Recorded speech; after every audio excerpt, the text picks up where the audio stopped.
የተከበሩ አባታችን መላከ ሰላም ቆሞስ አባ ሰይፈ ገብርኤል የዚህ ታላቅ ደብር አስተዳዳሪ፣ ሊቀ ጠበብት የኔታ ቀሲስ ወልደ ገብርኤል የደብራችን የአቋቋምና የቅዳሴ መምህር፣ አባቶች ካህናት፣ ወንድሞች ዲያቆናት፣ እዚህ የተሰበሰባችሁ አባቶች፣ እናቶች፣ እህቶች፣ ወንድሞች እንዲሁም ሕፃናት እንደምን አላችሁ? እግዚአብሔር ይመስገን። እንደምን ሰንብታችኋል? እግዚአብሔር ይመስገን። ቸርነቱ የማያልቅበት የቅዱሳን አምላክ እግዚአብሔር ለዚህ ዕለት ለዚህ ሰዓት በሰላም በጤና ስላደረሰን ስሙ የተመሰገነ ይሁን። አሜን። ትወደኛለህን በሚል ርዕስ እግዚአብሔር አምላካችን የፈቀደልንን ያህል ጥቂት እንነጋገራለን። ለሐዋርያት፣ ለነቢያት፣ ለሊቃውንት ምስጢሩን የገለጠ ለእኛም ምስጢሩን ይግለጥልን። የሊዲያን ልብ ከፍቶ ቃል እግዚአብሔር እንድትሰማ የረዳት አምላካችን የእኛንም ልቦናችንን ከፍቶ ቃሉን እንድንሰማ ቅዱስ ፈቃዱ ይሆንልን።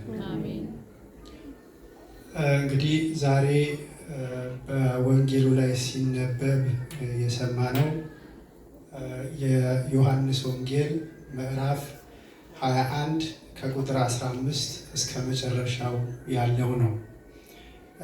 ነገሩን አጠር አጠር ለማድረግ ጠቅለልና አለፍ አለፍ እያልን እንነጋገራለን። እግዚአብሔር አምላካችን ሁላችንንም ይርዳን። በወንጌሉ ሲነበብ እንደሰማችሁት ጌታችን መድኃኒታችን ኢየሱስ ክርስቶስ ቅዱስ ጴጥሮስን የዮና ልጅ ስምዖን ሆይ ትወደኛለህን? ከነዚህ ይልቅ ትወደኛለህን?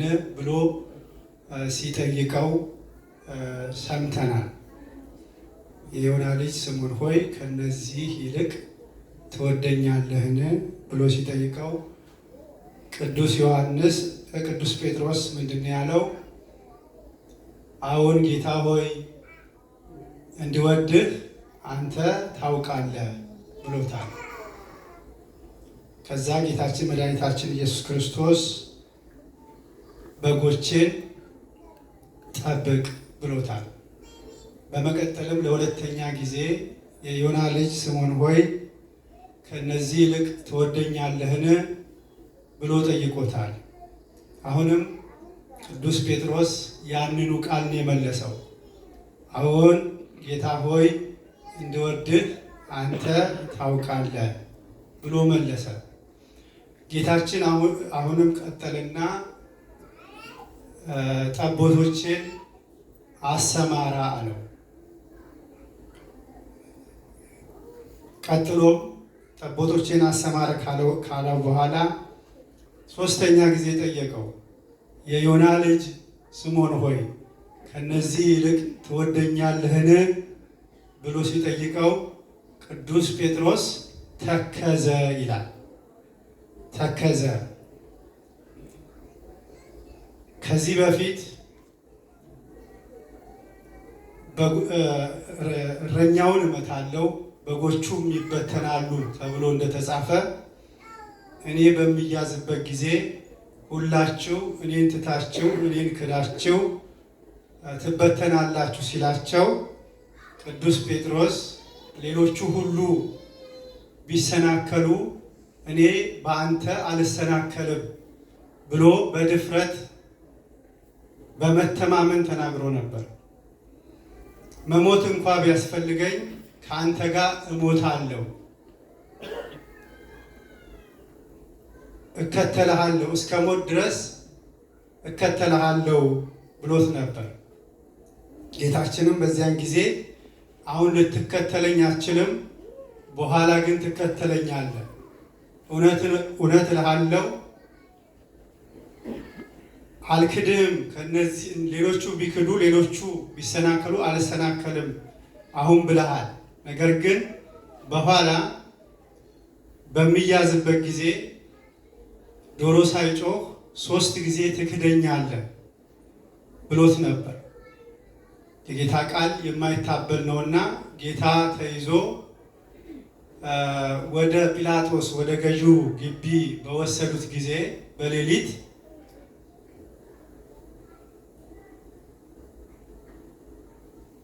አንተ ከሱ ጋር ነበርክ ብለው ሲሉት 3 ጊዜ አላውቀውም ብሎ ክዶ ነበር። 3 ጊዜ አላውቀውም ይህን የምትይውን ሰው ሁሉ ነው ብሎ አንዲት ሴት ስትናገረው ክዷል። ከዛም ሌሎች 2 ሰዎች ከሱ ጋር ነበርክ አነጋገር ይገልጥብሃል ሲሉት ሁሉ እኔ ከሱ ጋር አልነበርኩም አላውቀውም ብሎ ክዷል። ስለዚህ ያ ትዝ አለውና ተከዘ። ምን ሊመጣብኝ ነው ደግሞ? ያኔ አልክድህም ብዬ ካልኩኝ ትክደኛለህ፣ 3 ጊዜ ትክደኛለህ ዶሮ ሳይጮህ ብሎ ነገረኝ። አሁን ደግሞ ምን ሊመጣብኝ ነው? አትወደኝም ሊለኝ ነው እንዴ ብሎ ተጨነቀ፣ ተከዘ። 3 ጊዜ ስላለው ማለት ነው። ያኔ 3 ጊዜ ካደውን አስታውሶ ተከዘ። ፈተና ሊመጣብኝ ነው ብሎ ፈራ። ነገር ግን የቅዱስ ጴጥሮስን አነጋገር ስንመለከት ከበፊቱ በጣም የተሻሻለ አነጋገር ነው የተናገረው። በፊት ምን ነበር ያለው? እነዚህ ሁሉ ቢክዱህ እኔ ግን አልክድህም ነበር ያለው። ከሌሎቹ ጋር ራሱን አነጻጽሮ ከሌሎቹ ራሱን በተሻለ ቦታ አስቀምጦ ነው ሲናገር የነበረው። አሁን ግን ጌታ 3 ጊዜ ትወደኛለህ እያለ ሲጠይቀው ይመልስ የነበረው አመላለሱ የተለየ ነው። አዎ ወድሃለሁ እንኳን ብሎ በድፍረት ለመናገር እየከበደው ነው። በእርግጥ 2 ጊዜ አዎ ብሏል። 2 ጊዜ አዎ እወድሃለሁ ብሎ ቃሉን ባይነገርም አዎ ካለ በኋላ እንድወድህ አንተ ታውቃለህ፣ እኔ አውቃለሁ አይደለም። በፊት እንደማልክድህ እኔ አውቃለሁ ሲል ነበር። አሁን ግን አዎ እወድሃለሁ ነው። ነገር ግን ይህንን ደግሞ አንተ ታውቃለህ እያለ እውቀቱን ለጌታ እየሰጠን የተናገረው። 2 ጊዜ እንደዛ ካለ በኋላ 3 ጊዜ ግን 3ኛ ሲደግምበት የባለፈው አይነት ፈተና ውድቀት ይመጣብኛል ብሎ ስለፈራ ተከዘ ይላል። ስለዚህ ምን አለ? አዎ አላለም። አሁን በበፊቱ አዎ ይል ነበር። አሁን አዎ የሚለውንም ተወ፣ ፈራ። ምን አለ? ጌታ ሆይ አንተ ሁሉን ታውቃለህ የሚል ቃል ጨመረበት። አንተ ሁሉን ታውቃለህ። በጣም ደስ የሚል ንግግር ማለት። እስኪ አንተ ሁሉን ታውቃለህ እንበል። የእናቶቻችን አባባል ማለት ብዙ ጊዜ እናቶች መጽሐፍ ቅዱስ አያውቁም። የኢትዮጵያ ቤተክርስቲያን እናቶች ይባላል፣ ግን ንግግራቸው ሁሉ መጽሐፍ ቅዱስ ነው። ምንድን ነው የሚሉት? አንተ ታውቃለህ አይደል? ጥቅስ ነው፣ የመጽሐፍ ቅዱስ ጥቅስ ነው። አንተ ታውቃለህ አለ። እንደውም አንተ ሁሉን ታውቃለህ ብሎ እግዚአብሔር ሁሉን የሚያውቅ ጌታችን ፈጣሪ አምላክ መሆኑንም መሰከረ በዛው። ይህንን ካለ በኋላ እኔ እንድወድህ አንተ ታውቃለህ አለ። አሁን እኔ የሚል ጨምሮበታል እዚህ ላይ ደግሞ እንድወድህ አንተ ታውቃለህ ካለ በኋላ አሁን ደግሞ እኔ እንድወድህ አንተ ታውቃለህ። እኔ ያለው ስለ ራሱ ነው የተናገረው፣ ስለ እነዛ አልተናገረም።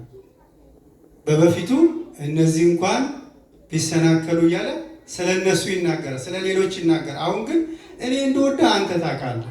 የሌሎቹን አላቅም ማለት ነው። የሌሎቹን እኔ አላቅም፣ የኔንም እኔ አላቅም። አሁን ደግሞ የኔንም አላቅም እንድወድህ አንተ ታውቃለህ። ለምን? አምላክነትና ሁሉን ስለምታውቅ ብሎ አምላክነቱንም መስክሮ ተናገረ። ጌታችንም ከዛ በመቀጠል ምን አለው? አንተ ጎልማሳ ሳለ እጆችን አንስተ ወገብህን በራስህ እጅ ታጥቀ ወደ ወደድከው ትሄድ ነበር። በሸመገልክ ጊዜ ግን እጅህን ታነሳለህ፣ ሌላም ያስታጥቅሃል፣ ወደማትወደውም ይወስድሃል አለው። አሁን ይህንን መጽሐፍ ቅዱስ ቃል በቃል ነው እንጂ በአንድምታ በምስጢር አይተረጎም የሚለው ሰው ስለ ልብስ መልበስ፣ ስለ ወገብ መታጠቅ ነው ብሎ ሊተረጉመው ነው ማለት ነው። ጌታ ግን በዚህ አንጻር ምስጢር ነው እየነገረ ያለው። መጽሐፍ ቅዱስ ፊደሉ ንባቡ ሳይሆን ምስጢሩ ነው የሚታየው። የሚነግረው ስለ ልብስ ስለ ወገብ መታጠቅ አልነበረም። እዛው ላይ ይቀጥልና ምን ይላል? በምን ሞት እግዚአብሔርን እንደሚያገለግል ሲያመለክተው እንዲህ አለው ይላል። አሟሟቱን የነገረው ቅዱስ ጴጥሮስ በምን ሞት እንደሚሞት ነግሮታል። በፊት ጎልማሳ ሳለ እጅህን አንስተህ በራስህ እጅ በፊት ጎልማሳ ሳለ በራስህ እጅ ወገብህን ታጥቀህ ወደምትወደው ትሄድ ነበር አለ። አሁን ግን ስትሸመግል ግን እጅህን ትዘረጋለህ፣ እጅህን ታነሳለህ፣ ሌላ ያስታጥቅሃል፣ ወደማትወድበትን ቦታ ይወስድሃል አለው። ይህን ያለው አሟሟቱን ወደፊት እንዴት ባለ ሞት እግዚአብሔርን ያከብር ዘንድ እንዴት ባለ አሟሟት እግዚአብሔርን ያገለግል ዘንድ ሲነግረው ነው ይላል። ይሄ ስለ ልብስ አለባበስ ስለ መታጠቅ አይደለም። ምስጢሩ የቅዱስ ጴጥሮስን የሕይወቱን መጨረሻ የሕይወቱ ፍጻሜ ያማረ እንደሚሆን እግዚአብሔርን አክብሮ እግዚአብሔርን አመስግኖ እግዚአብሔርን አገልግሎ እንደሚሞት ነው የነገረው። ይህን አባቶቻችን ሲተረጉሙ ትርጓሜ ያስፈልገዋልና መጽሐፍ ቅዱስ አባቶቻችን ተርጉመውታል። በመንፈስ ቅዱስ የተጻፈውን በመንፈስ ቅዱስ ተርጉመውታል። ጎልማሳ ሳለ ራስህን በገዛ እጅ ወገብህን ታጥቀህ ወደ ወደድክበት ትሄድ ነበር ማለት በአእምሮ ሕፃን ሳለ በመንፈስ ቅዱስ ሳትታደስ በመንፈስ ቅዱስ ሳትጠነክር በመንፈሳዊ ሕይወት ሳታድግ በፊት በራስህ ሀሳብ ትመራ ነበር። በራስህ መንገድ ትሄድ ነበር። የመሰለህን ትናገር ነበር፣ የመሰለህንም ታደርግ ነበር። በስጋ አስተሳሰብ በስጋዊ ደማዊ አስተሳሰብ ትሄድ ነበረ። በሸመገልህ ጊዜ ግን በአእምሮ ባደግክ ጊዜ ግን በመንፈስ በጠነከርክ ጊዜ ግን በመንፈሳዊ ሕይወት ባደግክ ጊዜ ግን እጅህን ታነሳለህ። እጅ ማንሳት እንዴት ነው? እስኪ ታውቃላችሁ? የምን ምልክት ነው ይሄ? የመማረክ አይደል? በቃ ትማረካለህ፣ በእኔ ትማረካለህ። እጅን ታነሳለህ። ሰው ቀበቶውን ሲታጠቅ ሲሸመግል እጁን አንስቶ ነው።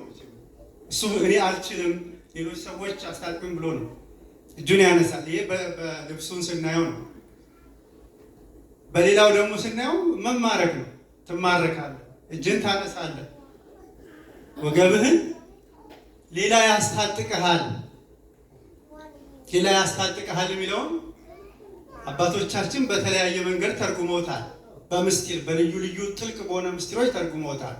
ለአሁን የምንወስደው ግን መንፈስ ቅዱስ ያስታጥቅሃል። በፊት ወደ ወደድከው ትሄድ ነበር፣ ፈርተህ ወደ መሸሽ፣ ፈርተህ አላቀው ወደ ማለት፣ ደፍረህ በራስህ ተማምነህ ደግሞ ቀድመህ አልክድም፣ ሌሎች ቢክዱ እኔ አልክድም፣ ሌሎች ቢሰናከሉ እኔ አልሰናከልም ትላለህ። ቆይተህ ደግሞ አላውቀውም ብለህ ትክድ ነበር። ይሄ ወደ ወደዱት መሄድ ነው አይደል? ወደ ወደደው ነበር የሚሄደው። መጀመሪያ አልክድህም፣ ሌሎች ቢሰናከሉ እኔ አልሰናከልም። ከዛ ደግሞ ወደ ወደደው ወዴት ይሄድ ነበረ? አላውቀውም ወደ ክደት ይሄድ ነበረ። በምን ጊዜ?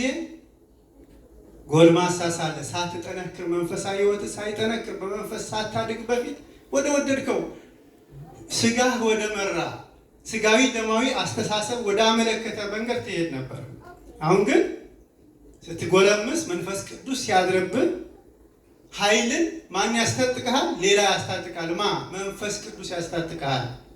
መንፈስ ቅዱስ ኃይልን ሲያስታጥቅ መንፈስ ቅዱስ ካደረብህ በኋላ ግን እጅህን ታነሳለህ፣ ትማረካለህ፣ ራስን አሳልፈህ ትሰጣለህ።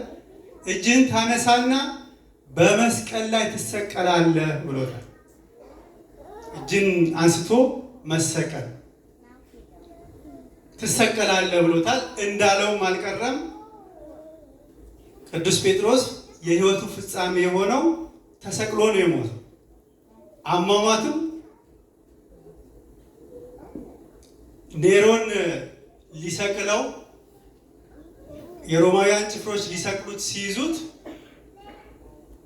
እንደ ጌታዬ ቀጥ ብዬ አልሰቀልም ወይም ቆሜ ቀና ብዬ አልሰቀልም፣ የቁልቁሊት ዘቅዝቃችሁ ስቀሉኝ ብሎ የቁልቁሊት ተዘቅዝቆ ነው የተሰቀለው። አሁን ተማርኳል፣ ለእግዚአብሔር ተማርኳል። የራሱን አስተሳሰብ ለእግዚአብሔር አስማርኳል። የራሱን ፈቃድ ለእግዚአብሔር ሰጥቷል። ስለዚህ እጁን አንስቶ በመስቀል ላይ ተሰቀለ። እንደ ጌታዬ ቀና ብዬ ልሰቀል አይገባም፣ የቁልቁሊት ዘቅዝቃችሁ ስቀሉኝ ብሎ የቁልቁሊት ነው ተዘቅዝቆ የተሰቀለው በሮማ ሀገር። ዛሬ በሮማ ሀገር ውስጥ በዛ ቦታ ላይ ቅዱስ ጴጥሮስ በተሰቀለበት ቦታ ላይ ቤተ ክርስቲያን ተሰርቷል። በረከቱ ይደርብን። ይህንን ነው የነገረው። እሱ የተከዘው ምን ብሎ ነበረ? ደግሜ ልሰናከል ይሆን? የቀደመውን ኃጢአቴን አሰበብኝ ይሆን ብሎ ነበረ። ጌታ ግን የቀደመውን ኃጢአትን አላሰብኩብህም ሲለው 3 ጊዜ አላውቀውም ባለበት እኔ አውቃለሁ ባለበት አንደበቱ 3 ጊዜ አንተ ታውቃለህ እንደወድ ብሎ የራሱን ፈቃድ የራሱን ሐሳብ ትቶ የጌታን ሐሳብ ተከትሎ ገልጾ ነግሮታል። 3 ጊዜ በካደበት አንደበቱ በ3 ጊዜ በትህትና እንዲናገር አድርጎታል። ከዛም በኋላ እንደነገረው ጎልማሳ ሳለ ወደ ወደድክበት እጅህን አንስተህ በገዛ እጅህ ታጥቀህ በገዛ ፈቃድህ ወደ ወደድክበት ትሄድ ነበር ብሎ እንዳለው በፊት ወደ ወደደበት ሜዳውን ትቶ አሁን ወዴት ሄደ? ወደማይወደው ወደማትወደው ይወስዳል ብሎት ነበር። ሌላው ያስታጥቅሃል። መንፈስ ቅዱስ ጽናትን ያስታጥቅሃል። መንፈስ ቅዱስ ጥባትን ያስታጥቅሃል። ድፍረትን ያስታጥቅሃል። ፍርሃትህን አስወግዶ ድፍረትን ያስታጥቅሃል። ያን ጊዜ ወዴት ትሄዳለህ? ወደማትወደው ወደ ሞት ትሄዳለህ እያለ ይነግረው ነበር። ዛሬ ይህ ጥያቄ ትወደኛለህ የሚለው ጥያቄ ለእኛ ቢቀርብልን ምንድን ነው የምንመልሰው? አሁን እያንዳንዳችንን እንደው መቼስ አለበቃንም አልታገልንም እንጂ እንደ ቅዱስ ጴጥሮስ በአካል መጥቶ አይጠይቀንም፣ በዘመኑም ስለሌለን ማለት ነው። ግን ይህ ወንጌል ሲነበብ እያንዳንዳችንን እየጠየቀን ነው። ይህ ወንጌል ሲነበብ ለራሳችን ነው የምንሰማውና ትወዱኛላችሁ ወይ፣ ትወጂኛለሽ ወይ፣ ትወደኛለህ ወይ እያለ እየጠየቀን ነው። መልሳችን ምንድን ነው የሚሆነው? እወድሃለሁ ነው። እኛ እንደዛ ነው የምንለው መቼስ እወድሃለሁ። ለሃይማኖቴ አንገቴን እሰጣለሁ የሚል ሰው ሞልቷል። አንገቴን ለሃይማኖቴ እሰጣለሁ እንዴ በሃይማኖትማ ቀልድ የለም የሚል ሰው አለ። ዛሬም አለ ማለት ነው። ሃይማኖቴን እወዳለሁ፣ ድንግልን እወዳለሁ፣ ቤተክርስቲያንን እወዳለሁ፣ እግዚአብሔርን እወዳለሁ፣ ክርስቶስን እወዳለሁ፣ መስቀሉን እወዳለሁ፣ ሞት እንኳን ቢመጣ ለሃይማኖቴ የሚል የሚፎክር ሰው ሞልቷል። እንግዲህ ሁላችን ይመስለናል። ቅዱስ ጴጥሮስም እንደዛ ነው የመስለው። የልቡ ነው መሻት እንደዛ ነው። በእርግጥ የልቡ መሻት የቅዱስ ጴጥሮስም የእውነቱን የተናገረው እየዋሸ እየሸነገለ አይደለም። የልቡ መሻት ለክርስቶስ ለመሞት ነበረ። ግን ቅዱስ ጴጥሮስ በዛን ጊዜ ያላወቀው የስጋውን ደካማነት ነው። የስጋውን ደካማነት ነው ያልተረዳው እንጂ የልቡ መሻት አለ፣ ስጋ ደግሞ ደካማ ነው። ይህም ሊታወቅ ቅዱስ ጴጥሮስ እንደዛ ባለባት በዛችው ሌሊት ጌታችን መድኃኒታችን ኢየሱስ ክርስቶስ እራት ከበሉ በኋላ ሊጸልይ ወደ ጌቴሰማኒ ሄደ ይላል። ሲሄድ ቅዱስ ጴጥሮስን፣ ቅዱስ ዮሐንስና ቅዱስ ያዕቆብን ይዟቸው ሦስቱን ሐዋርያት ይዟቸው ወደ ጌቴሰማኒ ሄደ። እሱ ምን ዕዳ አለበት? የእኛን ዕዳ ለመክፈል መጥቶ ስለ እኛ ሲጸልይ እነሱ ግን አብሮት መጸለይ አልቻሉ። እንቅልፍ ብሏቸው ተኙ። ተመልከቱ። ከደቂቃዎች በፊት ሞት እንኳ ቢኖር ከአንተ ጋር እሞታለሁ ያለ ቅዱስ ጴጥሮስ ከደቂቃዎች በኋላ ግን ለጸሎት እንኳ ከእሱ ጋር መትጋት አቃተው። ጌታ ተመልሶ መጥቶ ምን አላቸው ይላል? ተኝታችኋልን? ከኔ ጋር ለአንድ ሰዓት እንኳ መትጋት አቃታችሁን? ይላቸው ነበር። ሶስት ጊዜ እየተመላለሰ ነው እንደዛ ያላቸው። ወደ ፈተና እንዳትገቡ ተግታችሁ ጸልዩ። ተኝታችኋልን? ከኔ ጋር አንድ ሰዓት እንኳ መትጋት አቃታችሁን? ቅዱስ ጴጥሮስን በሚመለከት ስናየው ደግሞ ቅድም ሞት ቢመጣ ከአንተ ጋር እሞታለሁ፣ አንገቴን ለሰይፍ ለስለት እሰጣለሁኝ፣ ለጦር አሳልፌ ሕይወቴን ለሞት እሰጣለሁ፣ ከአንተ ጋር እሞታለሁ፣ አልክድም፣ ሌሎቹ እንኳን ቢክዱ ስትል የነበርከው አሁን አንድ ሰዓት መትጋት መጸለይ አቃተህን ብሎታል።